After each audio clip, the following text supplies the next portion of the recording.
Watch where your bounce flash is pointing. If you're not careful, you can get shadows in very, very unexpected areas. So basically what we have with a bounce flash is an ability to point the light in a direction away from the subject in the hope that it will bounce back down to them and give you much better quality lighting. So we can bounce up, and then if we're holding the camera sideways, we can bounce that way as well. Now, the important thing here is to remember that where the light leaves, it hits off something, a ceiling hopefully, and comes back down. So if you're used to playing a game of pool, well, the angle of incidence equals the angle of reflection. The angle it goes in is the angle it comes out at. So in general, you would be pointing up towards a ceiling or slightly forward for a ceiling or direct. Now there are a number of different clicks and it can be tricky to figure out what's going on. Now, so basically what we're looking at here is how is the shot turning out based on where the flash is pointing. So when I say you might get unexpected shadows, this is what I mean. So you can see here that the bottom of this shot is completely dark and the top is quite bright. And the same is true here, that we've got this kind of distinct line going on.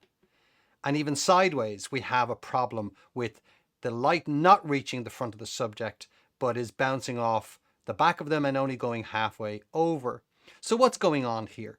What's going on basically is that the photographer didn't keep an eye on where the light was coming from and where it was bouncing to. Now, what I found is that this angle is just about the worst angle you can have. And the reason for that is that your subject should never be able to see the light here.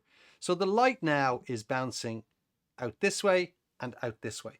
So basically, instead of all of it bouncing off whatever surface, a wall or a ceiling, only some of it's bouncing, and this basically is going straight towards the subject and is giving us this distinct line between the bright parts and the dark parts.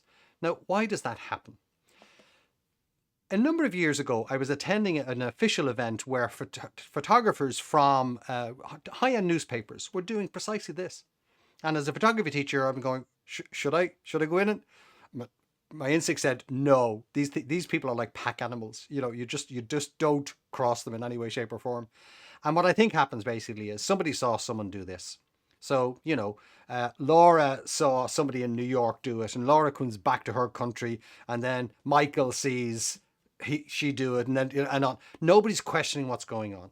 So basically, if you're bouncing off the ceiling, you want to go straight up, although ideally you're losing some of the light behind, so you want to go a little bit forward, bearing in mind that you don't want the subject seeing much of the light coming from the flash itself, or you're going to go straight.